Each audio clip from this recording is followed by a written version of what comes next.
देखिए, आप लोग बहुत बड़ी गलती कर रहे हैं। मेरा विश्वास कीजिए, आप लोग। मानव बिल्डर के हाथों बिक चुका है। वो आप लोगों के लिए कुछ नहीं कर सकता। एक सेकेंड,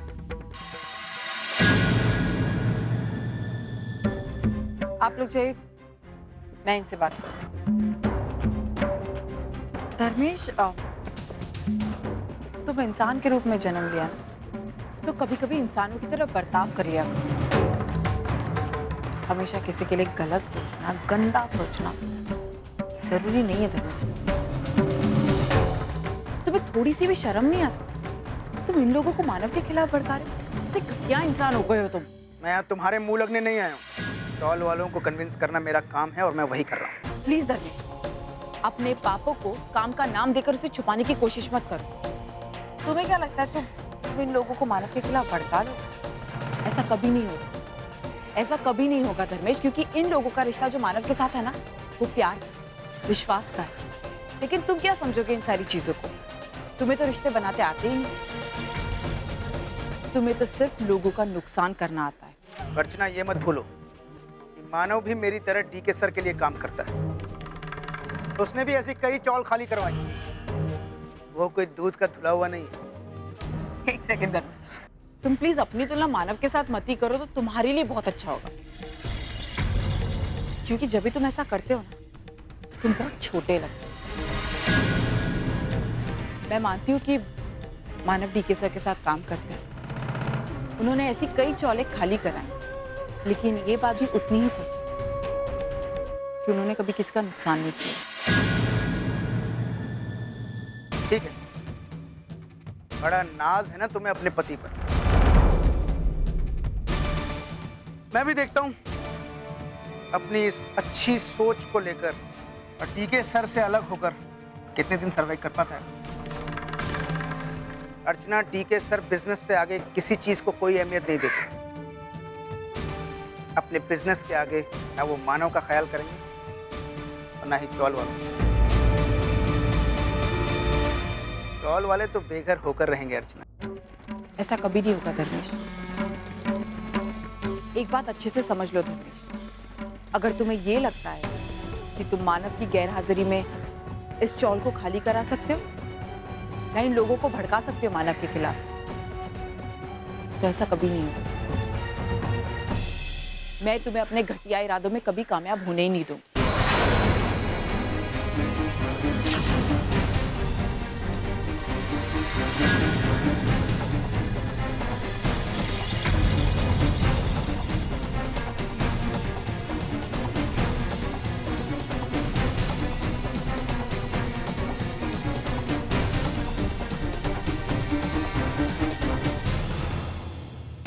समझ में ना आता कौन सी साढ़े सती लगी है मेरे पीछे।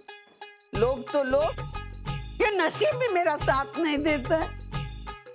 सच्चे सच्चे बेटा सच्चे, इधर है इधर है इधर है। आजी मुझे जाने दो ना, मुझे पटाखे फोड़ने हैं। अरे तेरे पटाखे बाद में फूटेंगे, मेरी बात सुन। तू अगर मेरी बात नहीं सुनेगा तो मैं तुझे तेरे आई से मिलवाने नहीं लेके जाऊंगी। मुझे उनसे नहीं मिलना है। क्यों? क्योंकि मुझे सब पता चल गया है, और अगर आपने मुझ पर जबरदस्ती की तो मैं अर्चना आई को सब बता दूंगा कि आप उनके बारे में क्या क्या सोचती है, और आपने श्रावणी आई के बारे में मुझसे क्या क्या झूठ बोले थे। क्या झूठ बोला बेटा? सच्चाई तो ये है कि श्रावणी तेरी आई है और तू श्रावणी का बेटा है। ये दिवाली की रात वो यहाँ आई थी। क्यों आई थी मालूम है? तुझे हमेशा हमेशा के लिए यहाँ से लेके जाने के लिए। लेकिन तेरी अर्चना आई ने उसे धक्के मार कर भगा दिया। वैसे ही कुछ साल पहले श्रावणी के साथ ऐसा ही किया इन्होंने। अर्चना ने तेरे आई को भगा दिया और तुझे ले लिया और तुम माँ बेटे को अलग कर दिया। आप झूठ बोल रही हैं। सुलोचना आजी ने मुझे सब सच सच बता दिया। क्या बता दिया है? यही कि अर्चना आई ही अब मेरी आई है, और आप मुझे उनसे अलग करना चाह रही हो क्योंकि आप मेरी आई से नफरत करती हो। नहीं बेटा, नफरत नहीं करती मैं। क्या है, तेरी आई तुझसे प्यार नहीं करती ना, इसलिए मैं उससे बुरा बर्ताव करती हूँ। मेरी आई मुझसे बहुत प्यार करती है, मैं आप पे बिल्कुल भी भरोसा नहीं करूंगा। और अगर आपने मेरी आई के बारे में कुछ भी भला बुरा कहा तो मैं उनको जाकर सब बता दूंगा। नहीं नहीं नहीं बेटा, अच्छे बच्चे ऐसा नहीं करते।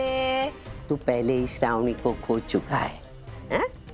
अभी अर्चना को भी खो देगा। अगर उसको ये बात पता चलेगी तो उसके दिल को कितना गहरा सदमा पहुंचेगा और उसकी जान भी चली जाएगी। तू तेरी आई को जिंदा देखना चाहता है ना, तो किसको जाके कुछ भी नहीं बताएगा मेरा बच्चा। ध्यान। सविता दी, मुझे नहीं पता कि आप सचिन को क्या बताने की कोशिश कर रही है, लेकिन आपका तरीका एकदम गलत है। अरे ये सब क्या बता रही हैं आप? देखिए कितना डर गया है। आप अपने पोते के साथ ऐसा बर्ताव कैसे कर सकती है? मुझे किसके साथ कैसा बर्ताव करना है यह आपको बताने की जरूरत नहीं है। सचिन, बेटा तू नीचे जा खेलने के लिए। ठीक है आजी। सविता दी, मैं तो आपसे बस इतना। बस, मुझे लेक्चर नहीं चाहिए और सुनना भी नहीं है तुम्हारा लेक्चर। ये तुम्हारी बड़ी बड़ी बातें मेरा सरदर्द बढ़ाती है। मैं जैसी हूँ वैसी अच्छी हूँ, समझे?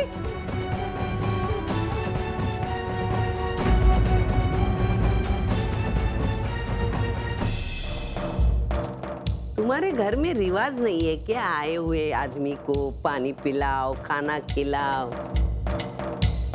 जाने दो, मैं तकलीफ उठा लेती हूँ, ये सेब खा लेती हूँ, बुरा नहीं मानना।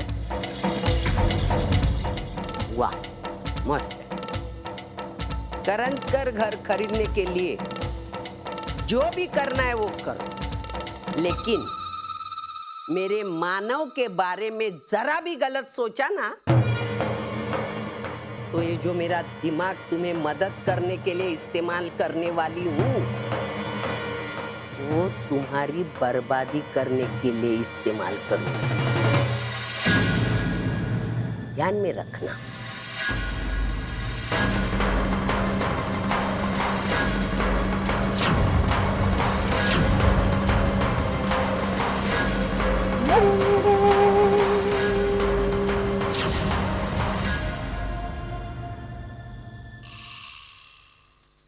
दरवेश को मैंने उसके काम की खबर दे तो दी, पर क्या वो उसका ठीक से इस्तेमाल कर पाएगा? क्यों मैंने सोचा क्या उस पे खरा उतर पाएगा या नहीं? डर लगता है, मेरे सारे वार खा ले जा रहे हैं। अब आखिरी तुरुप का पत्ता फेंका है मैंने। अगर ये निशाना भी चूका तो कहीं की भी नहीं रहूंगी मैं। मेरी दुश्मन सुलोचना को वो घर मिले तो बर्दाश्त नहीं होगा मुझसे।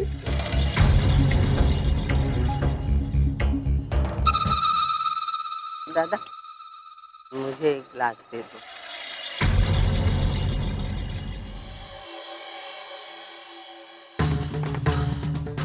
रोको,